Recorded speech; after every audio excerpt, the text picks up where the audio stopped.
오늘 본문의 말씀을 자세히 보면요, 예수님은 너희는 소금이요 빛이라 라고 이렇게 말한 것이 아니라 너희는 세상의 소금이요 세상의 빛이다 라고 말씀한 것을 우리는 알게 됩니다.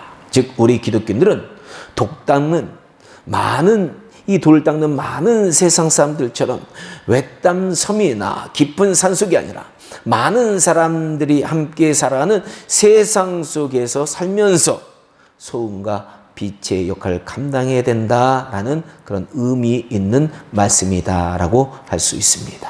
특히 세상의 소금과 빛의 역할 중에 아주 중요한 사명이 있는데 그것은 세상 사람들을 회개시켜서 천국으로 인도하는 사명이다라는 거예요. 이런 우리의 사명을 깨닫게 해주는 말씀을 하나님께서는요, 에스겔서 3장 17절부터 에스겔 선지자에게 이렇게 말씀하셨다라는 겁니다. 마치 이 말씀은 예수님께서 제자들에게 승천하기 전에 너희는 땅끝까지 이런 내 증인이 되라 라고 하신 말씀하고 유사한 말씀입니다. 하나님은 에스겔 선지자에게 이렇게 말씀하십니다.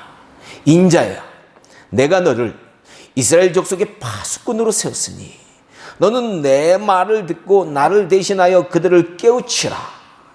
그들이 너의 말을 듣고 그 악한 마음과 악한 행위에서 돌이키면 살아날 것이나 아니하면 그 죄악 중에서 죽으려니와 너는 너의 생명을 보존하리라. 그러나 너가 그들에게 알려 깨우지 아니하면 그들의 핏값을 너의 손에서 찾으리라. 아멘. 이 말씀은 오늘날 우리에게도 적용되는 말씀이다라는 거예요. 우리는 세상의 파수꾼이 되어서, 아니 이상한 이단들이 요새는 자기네가 파수꾼이라고 하는데 그게 아니에요. 우리가 세상의 파수꾼이 되어서 하나님을 대신해 세상 사람들이 죄와 어둠의 세력에 정복당하지 않도록 그들을 깨우고 경고하는 사명을 감당해야 한다라는 겁니다. 그러나 우리가 세상 사람들에게 경고하지 않고 그들이 영원한 죽음을 당하게 되면 하나님께서는 그들을 방관한 우리 믿는 자들에게서 바로 그 핏값을 찾으신다라는 그런 말씀이다라는 거예요. 아주 쉽게 말하면요, 우리가 복음 전하지 않아서 우리의 식구들이나 우리의 부모나 형제 자매나 친구들이나 우리 이웃들이 영원한 지옥에 가게 되면 그 책임이 누구에게 있다? 바로 우리에게 있다라고 하나님이 말씀하셨다라는 겁니다. 여러분들은 혹시 우리가 이 말씀을 제대로 깨닫지 못해서 주변에 죽어가는 영혼들에게 복음을 전하지 않은 영혼들인지 한번 둘러봐야 되는 거예요. 아, 저 사람은 내가 복음 안 전해도 된다? 그렇게 할 사람이 없어요. 누구에게든지 시간만 나면 복음을 전하라고 성경은 얘기하고 있습니다. 그러므로 참 이 말씀은요, 두렵고 떨리는 말씀입니다. 이 말씀을 생각하면 우리는 생명 구하는 일에 절대로 게을릴 수가 없다라는 거예요. 어떻게 해서든지 우리는 복음 전파에 열심을 내야 된다라는 거예요.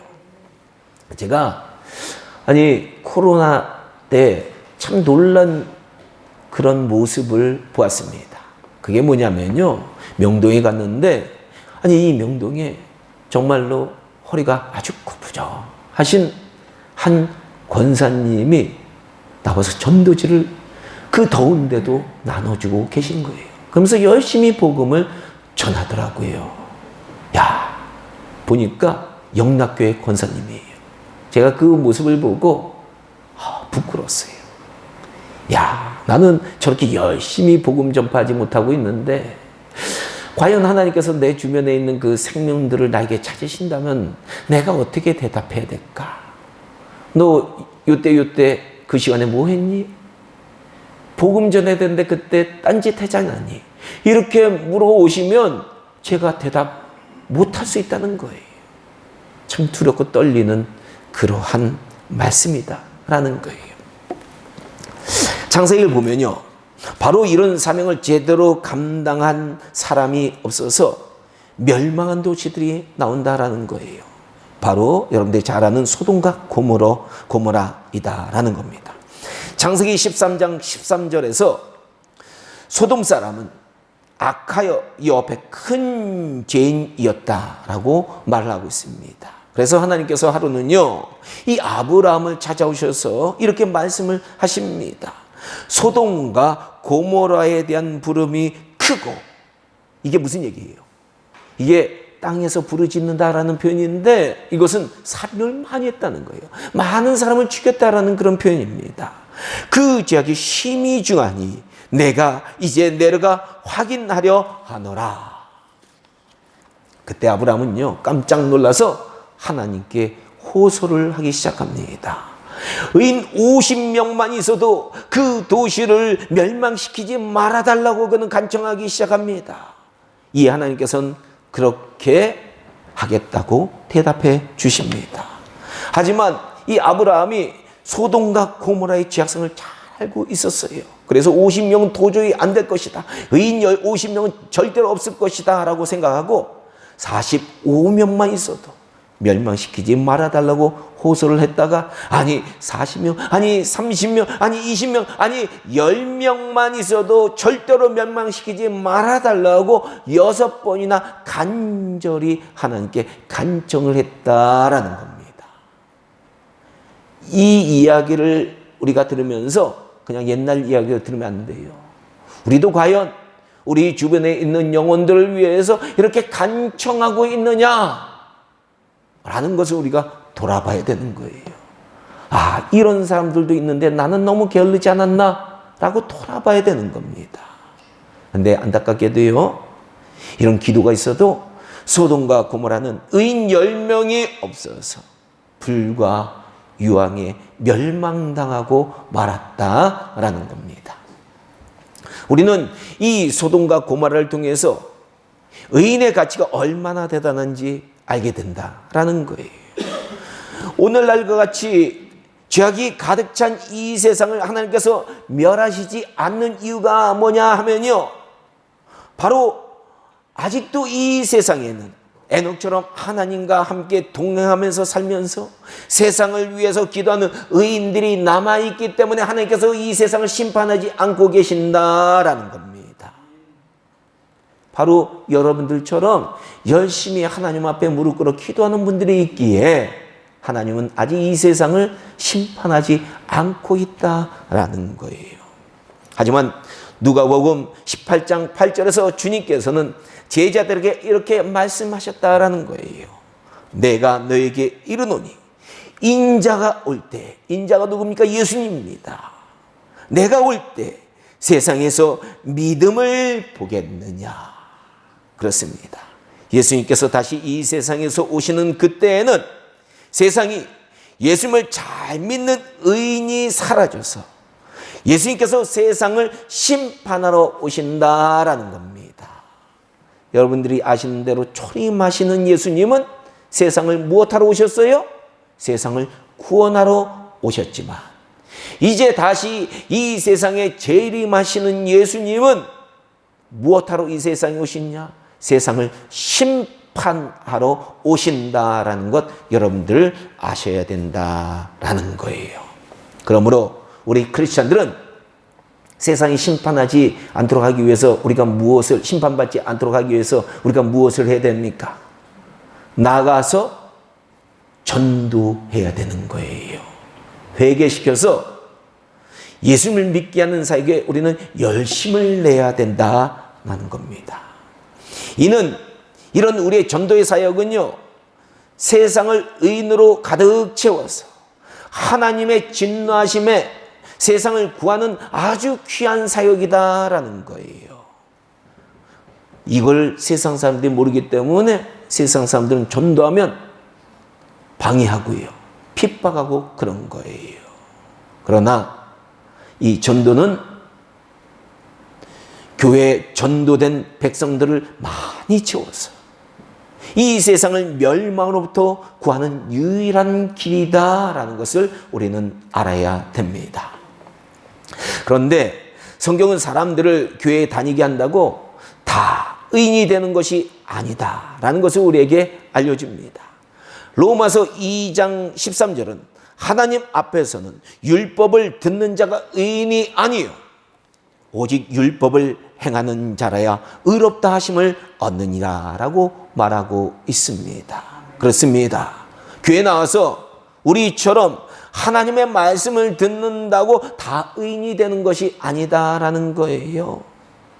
천국에 가보니까, 천국에 가본 사람들의 간증도 들어보니까 천국에 가는 사람들은 교회 나온다고 다 하는 게 아니래요. 천국에 가는 길은 너무 좁대요. 소수만 천국에 간다는 거예요. 교회 나와서 예수님을 진심으로 믿고 참되게 변화되고 새 사람이 되어서 하나님의 말씀대로 살아가야 바로 성령의 열매를 맺어야 그런 사람이 참된 의인이 된다라는 겁니다. 그래서 야고보 사도는요, 야고보서 2장 17절부터 이렇게 말했습니다. 행함이 없는 믿음은 그 자체가 죽은 것이니라. 즉 선한 행실의 열매를 맺지 않는 사람은 아무리 교회를 다니고 예수님을 열심히 믿어도 죽은 믿음이고 세상에 참된 영향력을 하나님은 그들을 통해서 미치지 못한다라는 거예요. 사실 지금 우리 대한민국은 전국 어딜 가나 쉽게 교회를 찾아볼 수 있어요. 요새는 절은 시골에 가서 찾아보기 힘든데 교회는 쉽게 찾아봅니다. 아마 이런 나라는 전 세계 몇 나라가 안 될 거예요. 그리고 최근 대한민국의 종교 인구를 조사해 보면 이 기독교인들이 국민의 20% 이상을 넘게 되었다라고 합니다. 이제 우리 기독교가 불교보다도 많은 대한민국의 제1종교가 되었다라는 거예요. 하지만 현실이 좀 안타까워요. 지금 대한민국에서는 기독교인들의 명예가 점점 실추되는 모습을 우리가 접하고 있다라는 거예요. 최근 통계를 조사한 걸 보니까요, 세상 사람들의 기독교에 대한 호감과 신뢰도가 점점 떨어지고 있다라고 말을 합니다. 왜 그럴까요? 거기에는 여러 가지 이유가 있지만 오늘 본문의 말씀에서 우리 주님께서 말씀하신 세상의 소금의 역할을 우리가 제대로 감당하지 못했기 때문이다라고 우리가 알 수 있습니다. 사실 이 소금이라는 것, 짜죠. 그게 짠 게 특징이에요. 그래서 사실은 그 짠맛 때문에 하는 기능 중에 하나가 뭐냐면 맛을 내는 기능도 있지만 방부제의 역할을 한다라는 거예요. 예수님 당시에는요, 냉장고가 없어서 소금으로 음식을 보관했어요. 우리 과거에도 우리 조금 연세 드신 어르신들 얘기를 들어보면요, 과거에 냉장고가 없어가지고 음식을 제대로 보관 못해서 집안에 잘못하면 음식에 구더기가 엄청나게 생기는 모습을 많이 겪으면서 살았다고 얘기를 합니다. 바로 예수님 당시에는 이 지중해 기후였기 때문에 더 심했어요. 그래서 그들은 음식에다가 소금을 넣기 시작했는데 소금을 넣으면 바로 음식을 상당 기간 보존할 수 있게 되었다라는 겁니다. 여러분, 그 당시에 음식이 얼마나 소중했는지 몰라요. 그래서 음식이 너무나도 조금 수확을 그들이 거뒀기 때문에 이 음식을 보관하는 것은 그들에게 너무나도 소중한 일이었다라는 겁니다. 그래서 그 당시 사람들에게는요, 이 수확을 갖게 해주는 태양이 첫 번째로 중요했고요. 그 다음으로 중요한 것이 무엇이었느냐? 바로 소금이었다라는 거예요. 돈보다 소금이 더 중요했다라는 겁니다. 그래서 당시 로마 군대는요, 돈 받는 거 별로 안 좋았대요. 무엇을 원했대요? 소금 받는 것을 원했다라는 겁니다. 그래서 그 당시 로마에서 소금을 주기 시작했다라는 거예요. 라틴어로 이 소금을 지급하다가 뭐냐 하면은 살라리움 이렇게 얘기합니다. 여기서 쌀은 한국말의 쌀이 아니에요. 뭐예요? 소금이라는 뜻입니다. 그래서 이 영어에 이 소금이 salt잖아요. 이 salt가 바로 이 쌀에서 기원한 것이다 라는 거예요. 또 영어의 월급이라는 단어가 셀러리라고 여러분들이 들어보셨을 텐데 원래 이것이 어디에서 기인을 했느냐? 라틴어에 로마 군인들에게 매달 주는 소금을 주다. 그게 라틴어로 뭐라 그랬어요? 살라리움인데 여기에서 생겨났다라는 겁니다. 이처럼 소금은 방부제 역할을 했던 당시에 돈보다도 중요한 그러한 물건이었다라는 겁니다. 그래서 예수님 당시에 사람들에게는 오늘 본문의 말씀은 그 느낌이 오늘 우리가 받는 느낌하고 완전히 달랐다라는 거예요. 오늘날 우리에게는 소금이 너무나도 흔해요. 그래서 소금 막 버리잖아요. 그러나 당시 크리스찬들에게는 소금이 정말로 귀한 것이기에 그들은 예수님의 비유의 말씀을 들으면서 세상 속에서 그들의 사명과 삶의 모습이 얼마나 중요한지 깊이 느끼게 되었다라는 겁니다. 우리 성도님들께서도요, 오늘 말씀을 읽으면서 예수님 당시의 크리스찬들처럼 소금의 사명에 대해서 그 중요성을 느끼셨는지 모르겠어요. 그리고 그렇게 살려고 실제로 노력하고 계신지 모르겠다라는 거예요. 참 우리 모습을 오늘 말씀을 통해서 한번 돌아봐야 돼요. 내가 정말로 소금처럼 살아가고 있는지. 우리가 잘 아는 대로 이 바다가 그렇게 싱싱하고 푸름을 유지하며 각종 물고기의 생존의 터전이 되는 것은 무엇 때문입니까?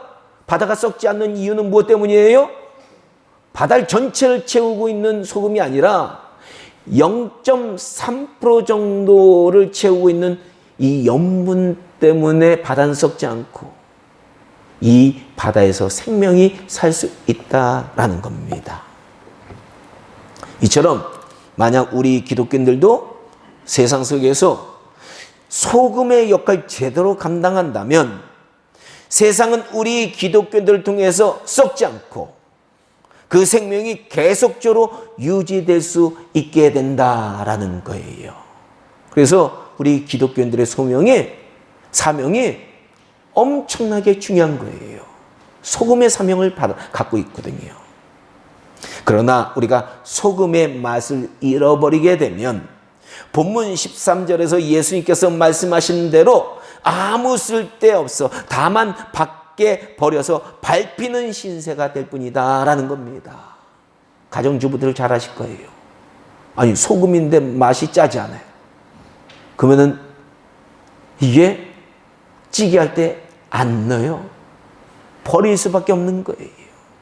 우리 기독교인들도 하나님께서 우리를 세상에 보내신 이유가 소금처럼 세상 썩지 말게 하라고 보내셨는데 우리가 세상을 썩지 않게 하면 하나님도 우리 기독교인들을 버리신다는 거예요. 여러분 유대인들이 왜 하나님께 버림을 받았는지 여러분들 아실 거예요.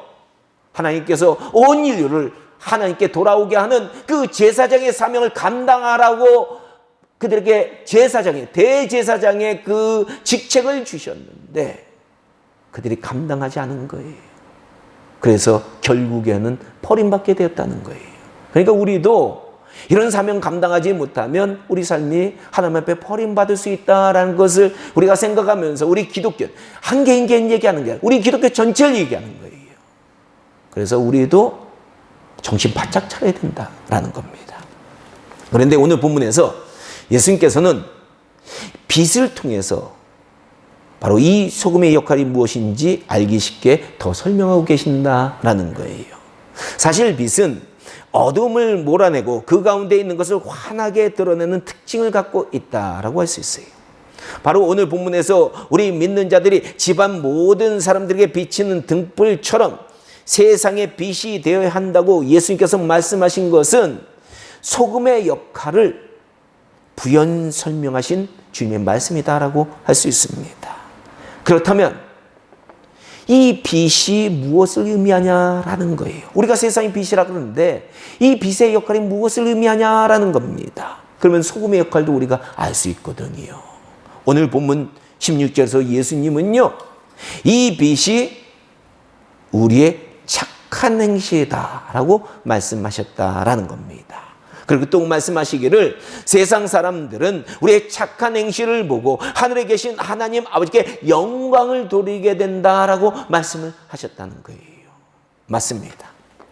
소금이 세상을 썩지 않게 하는 짠맛과 빛이 어둠을 밝히는 그 특성들은 우리의 착한 행실을 설명한 비유들이다라는 거예요. 그리고 우리의 소금과 같고 빛과 같은 착한 행실들을 통해 세상 사람들은 하나님을 알아가고요, 하나님께 결국엔 영광을 돌리게 된다라고 예수님 말씀하고 계신다라는 겁니다. 사실 이제 예수님 당시 로마는요, 기독교인들 엄청나게 핍박을 했어요. 300년간 10명의 황제를 거치면서 수많은 기독교인들 고문을 하고 죽였습니다. 그러나 결국 로마 제국은 AD 313년에 기독교의 무릎을 꿇게 되었고요.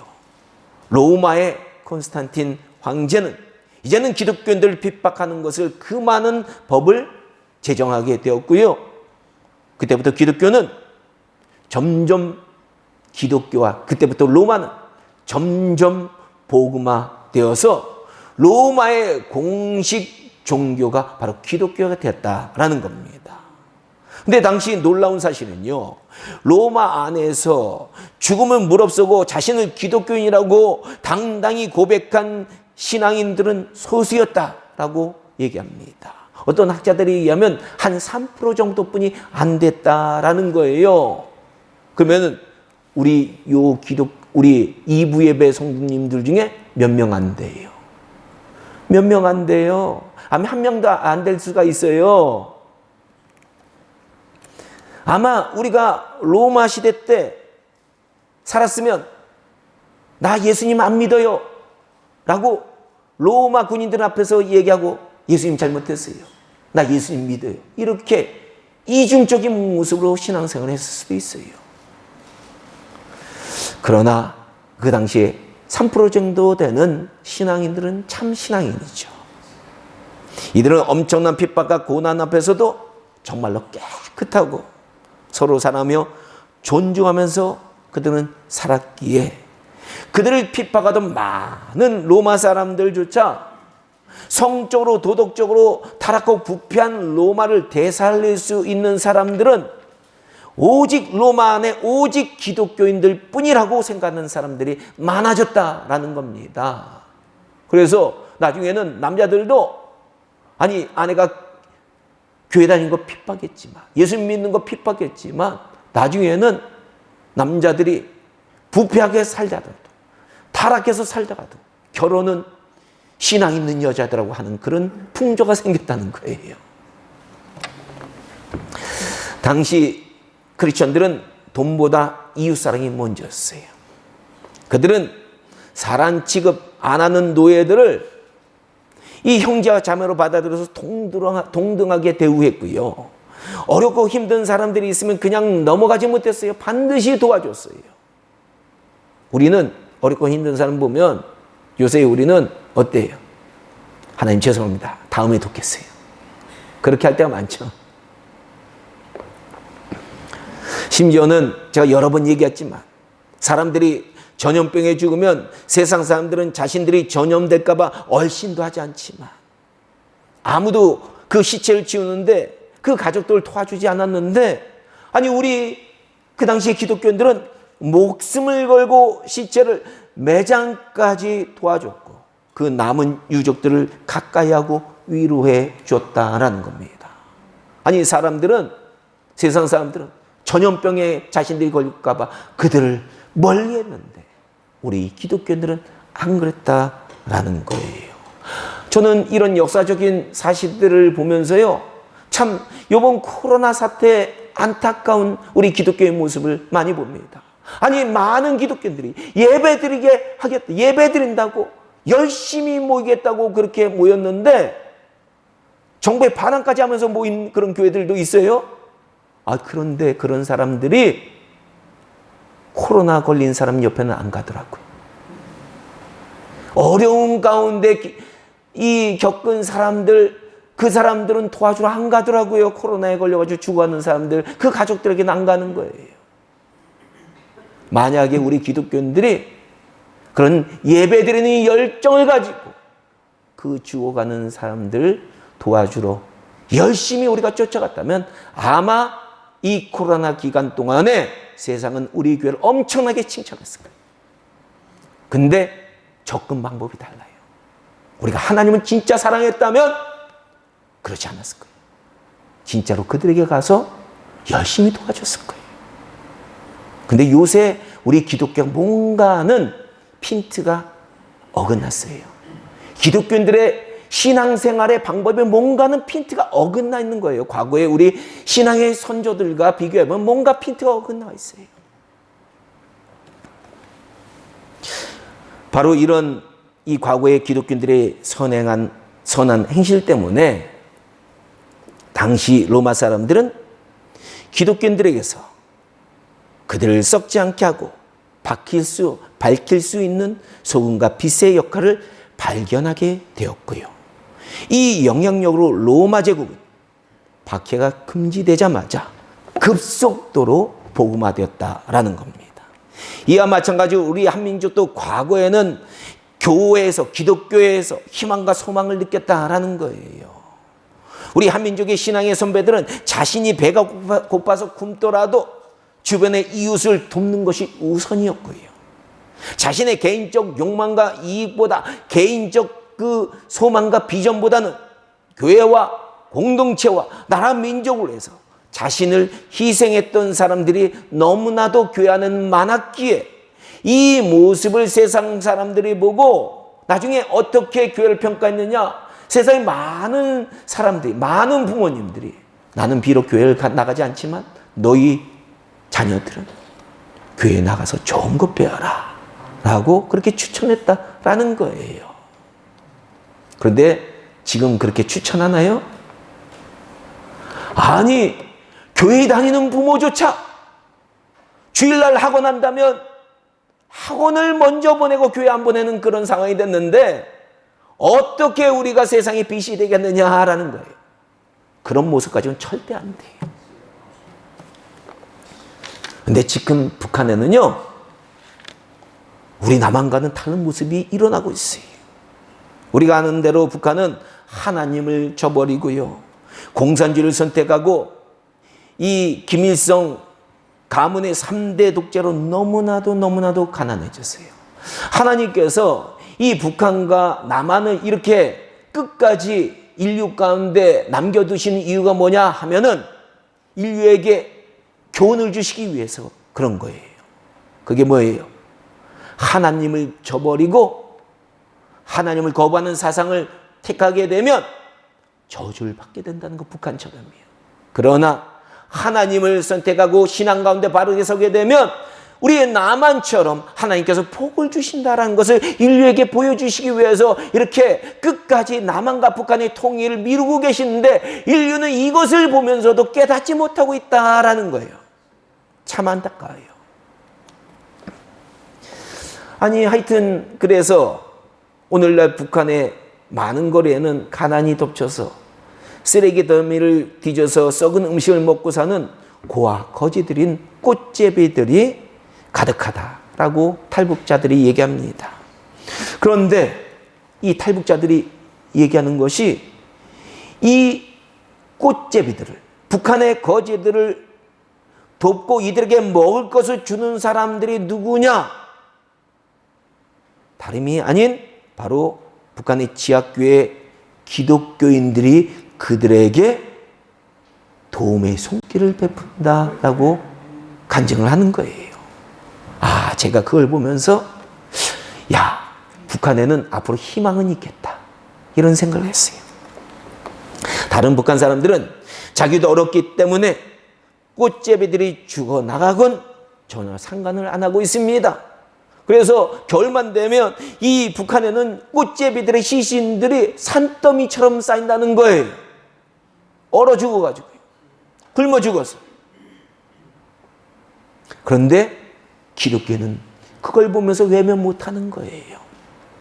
왜? 우리는 주님의 명령이 무엇인지 알잖아요.